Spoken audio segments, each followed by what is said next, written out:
আসসালামু আলাইকুম, সবাইকে স্বাগতম। আজকে হাজির হয়েছি খুব সহজে কিভাবে রেস্টুরেন্টের স্বাদ বাড়ির বিরিয়ানিতে আনা যায়। বিরিয়ানি ভালো লাগে না এমন মানুষের সংখ্যা খুবই কম। অনেকেই স্বাদ হবে না, ভালো হবে কিনা এই দোটানার মধ্যে থাকেন। ইচ্ছা থাকা সত্ত্বেও রান্না করতে চান না। মনে রাখবেন, রান্না একটি আর্ট। বিরিয়ানি রান্না করতে কয়েকটা ধাপ ফলো করতে হয়। গ্যাস, ইন্ডাকশন বা রাইস কুকার যা দিয়ে রান্না করেন না কেন, ডাজন্ট ম্যাটার। আসুন ধাপগুলো ফলো করি। বিরিয়ানির স্বাদ নির্ভর করে মাংস ম্যারিনেটের উপর। ধাপগুলো ফলো করুন, স্বাদ কেউ আটকাতে পারবে না। পাত্রে 1 কেজি গরু বা খাসির মাংস নিয়ে তাতে স্বাদ মতো নুন, 1.5 চা চামচ মরিচ গুঁড়া, 1 চা চামচ ধনে গুঁড়া, 1/2 চা চামচ হলুদ গুঁড়া, 2 টেবিল চামচ লেবুর রস, কাঁচামরিচ বাটা 1.5 চা চামচ। এই ঝাল আপনার উপর নির্ভর করবে। রসুন বাটা 1 টেবিল চামচ, আদা বাটা 1 টেবিল চামচ, পেঁয়াজ বাটা 3 টেবিল চামচ, জিরা বাটা 1 চা চামচ। এটা হাতে বানানো বিরিয়ানি মশলা। দিয়েছি 3 চা চামচ, 1 কাপ পেঁয়াজ কুচি, 3 থেকে 4 টেবিল চামচ তেল দিয়ে ভালো করে মাখতে হবে। মনে রাখবেন, ম্যারিনেট করা মাংস নর্মাল ফ্রিজে 7 থেকে 8 ঘন্টা রাখলে ভালো ফল পাওয়া যাবে। সময় না থাকলে 3 থেকে 4 ঘন্টা অথবা আধা ঘন্টা আপনি রান্না করে ফেলতে পারেন। এই পর্যায়ে আমি 3 টেবিল চামচ টক দই দিয়েছি, ভালো করে মিশিয়ে নেব। এ পর্যায়ে ভিনেগার দিয়েছি 1 টেবিল চামচ, ভালো করে মেখে নেব যেন মশলা সমানভাবে মিশে। পরিশেষে সামান্য তেল দিয়ে মেখে বক্সে ঢেলে মুখ আটকিয়ে দিব ফ্রিজে রাখার জন্য কাঙ্ক্ষিত সময় পর্যন্ত। ম্যারিনেট করব শেষ। পরের ধাপ, এ পর্যায়ে চিনি গুঁড়া বা বাসমতি চাল 1/2 কেজি ভালো করে ধুয়ে 20 থেকে 30 মিনিটের মতো ভিজিয়ে রাখবো। একটি ছাঁকনিতে ভেজা চালগুলো তুলে পানি ঝরাতে দেব। বিরিয়ানির জন্য বিরিয়ানির মশলা একটি বিশেষ ভূমিকা পালন করে। হোমমেড বিরিয়ানির মশলা তৈরির প্রক্রিয়া ডেসক্রিপশন বক্সে দেওয়া আছে, আশা করি দেখে নেবেন। একটি তেজপাতা দিয়েছি, মাঝারি সাইজের 4টে আলু 2 টুকরা করে কেটে নুন হলুদ দিয়ে মাখিয়ে নিয়েছি 4টি সিদ্ধ ডিম ও আলু বিরিয়ানির অলংকার। ম্যারিনেট করা মাংস আমি ফ্রিজে 8 ঘন্টার মতো রেখেছি। দেখুন কতটা পারফেক্ট হয়েছে। মনে রাখবেন, ম্যারিনেট করা মাংসই বিরিয়ানির মূল স্বাদ বহন করে। এবার ম্যারিনেট করা মাংসগুলো রান্নার পালা। চলুন রান্নাঘরে যাই। চুলাতে একটি কড়াই বসিয়ে তাতে 1/2 কাপের মতো তেল দিয়ে নিব। প্রথমে আমি এই তেলেতে বেরেস্তা ভেজে নিব।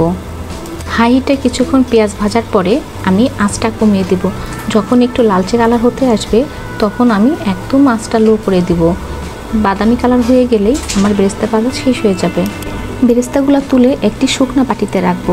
আমি সবসময়ের জন্যই বেরেস্তাগুলোকে সামান্য একটু চিনি দিয়ে মাখিয়ে রাখি। বেরেস্তা ভাজার ওই তেলেই আমি নুন হলুদ মাখা আলুগুলো দিয়ে দিচ্ছি। একটু গোল্ডেন কালার করে ভেজে নেব। মাঝে মাঝে আলুগুলো উল্টাপাল্টা করে দিতে হবে যাতে সব পিঠ সমানভাবে হয়। আলুগুলো যখন ভাজা হয়ে যাবে ওই ভাজা আলুর ভিতরেই আমি ম্যারিনেট করা মাংসগুলো দিয়ে দিব। মাংস দিয়ে চুলার আঁচ মিডিয়ামে রাখবো ঠিক পানি দেওয়ার আগ পর্যন্ত। 2টা তেজপাতা দিয়ে দিব। মাংসগুলো ভালোভাবে মিশাবো যেন আলু, তেল, মাংস মিলেমিশে একাকার হয়ে যায়। মনের মাধুরী মিশিয়ে রান্না করুন, কোনো ভয় নেই। রান্না করতে করতে পরিমাণ আর পরিমাপ আপনার হাতে এসে ধরা দিবে। কড়াইয়ের ঢাকনা খুলে মাঝে মাঝে নাড়তে থাকবো। সামান্য পরিমাণ পানি দিয়ে মাংস কষাতে থাকবো। দীর্ঘক্ষণ ম্যারিনেট করে রাখার জন্য সিদ্ধ সফট হতে বেশি পানি ও সময় লাগবে না। কয়েকটা আলু বোখারা দিয়ে দিব। চুলার আঁচ কমিয়ে ভালোভাবে নাড়বো। এ পর্যায়ে আমি একটু ঘি দিয়ে দিব। ঘি দিলে স্বাদটা আরও বাড়বে। আমি স্বাদ বাড়ানোর জন্য একদমই সামান্য একটু টেস্টিং সল্ট দিব, যা বেশিরভাগ রেস্টুরেন্টে দিয়ে থাকে। এই পর্যায়ে আমি একটু চিনি দিয়ে দিব। হাতে বানানো বিরিয়ানি মশলা 2 চা চামচ দিয়ে মাংসের সঙ্গে ভালো করে মিশিয়ে নেব। কাঁটা চামচ দিয়ে মাংসটা পরীক্ষা করে নেব। দেখুন কতটা পারফেক্ট হয়েছে। ম্যারিনেট যত ভালো হবে মাংস তত দ্রুত সেদ্ধ হবে। এতটাই সফট হবে যে হাত দিয়েই ছেড়া যাবে। এবার শেষ ধাপ, সামান্য পরিমাণ তেল দিয়ে তাতে 2 টেবিল চামচ ঘি দিব। ভালোভাবে মিশিয়ে নেব। 2 টুকরা দারচিনি, 4টা এলাচ এমনভাবে থেতো করে নেব যেন বিচিগুলো ভেঙে যায়। তেজপাতা দিয়ে ভালোভাবে নাড়ব। সামান্য পরিমাণ সাজিরা দিয়ে নিয়েছি। আমি 1/2 কেজি চাল ব্যবহার করছি। মনে রাখবেন, 1/2 কেজি চালের জন্য 1 লিটার পানি দিবেন। চাল ভাজার জন্য ঘন ঘন নাড়তে হবে যেন নিচে ধরে না যায়। চাল ভাজতে ভাজতে আমার গ্যাস শেষ হয়ে যায়, যার কারণে আমি রাইস কুকার ব্যবহার করেছি।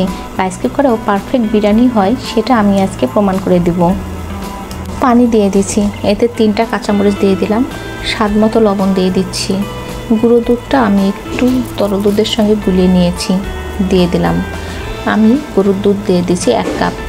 এগুলো ভালোভাবে মিশিয়ে নেব। ভালোভাবে মিশানো হয়ে গেলে আমি সামান্য পরিমাণ বিরিয়ানি মশলাটা আবারও দিয়ে ভালোভাবে মিশিয়ে নেব। ঢাকনা দিয়ে ঢেকে দেব। একটু বলক উঠলেই আমি সাজিরা দিয়ে দিব। কয়েক টুকরা আলু বোখারা দিয়ে দিব। এ পর্যায়ে আলু বোখারা দিলে আলু বোখারাগুলো গলে যাবে না। সামান্য চিনি দিব স্বাদ বাড়ানোর জন্য। চিনি দিয়ে ভালোভাবে নেড়ে দেব। ঢাকনা দিয়ে ঢেকে দিলাম। যখন আমার এটা পানিটা শুকিয়ে যাবে তখন আমি ঢাকনা তুলে মাংসগুলো দিয়ে দিব। মাংসগুলো দিয়ে ভালোভাবে মিশাতে হবে। মাংস মিশানোর জন্য আপনি চিকন কাঠি অথবা চিকন চ্যাপটা খুন্তি ব্যবহার করতে পারেন। বেরেস্তা দিয়ে দিব, সামান্য কিছু ধনেপাতা দিব। খুন্তি দিয়ে আমি বিরিয়ানিটা একটু উল্টাপাল্টা করে দিচ্ছি যাতে রসগুলো নিচে যায়, কারণ এটি রাইস কুকার। ঘি দিয়ে আমি একটু নাড়াচাড়া দিয়ে নেব। ঘি দেওয়ার ফলে বিরিয়ানির গন্ধটা হবে দুর্দান্ত। ঢাকনা দিয়ে ঢেকে দেব। চলুন এবার ডিমটা ভেজে নেই। আমি ডিমটা বাটার দিয়ে ভাজবো। বাটার দিয়েছি 2 চা চামচ। বাটারটা যাতে পুড়ে না যায় তার জন্য আমি একটু সামান্য পরিমাণ সয়াবিন তেল দিয়ে নিয়েছি। বাটার গলে না যেতেই আমি ডিমগুলো দিয়ে দিব। ডিমগুলো দিয়ে আমি নাড়তে থাকবো, লাল লাল করে ভেজে নেব। ভাজা হয়ে গেলেই আমি গোলমরিচ ক্র্যাশ করে দিয়ে দিব। এতে স্বাদটা হবে আরও দুর্দান্ত, লোভনীয়। দেখুন আমার বিরিয়ানি রান্না শেষ। কতটা লোভনীয় হয়েছে, দুর্দান্ত গন্ধ এবং স্বাদ সত্যিই মারাত্মক হয়েছে।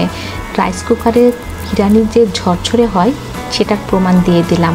আমি ডিমগুলা কেটে সুন্দর করে গোলমরিচ দিয়ে, ধনেপাতা দিয়ে, কাঁচামরিচ দিয়ে সাজিয়ে পরিবেশন করেছি। তো আজ এ পর্যন্তই। আবারও দেখাবে অন্য একটা রেসিপি নিয়ে। আল্লাহ হাফেজ।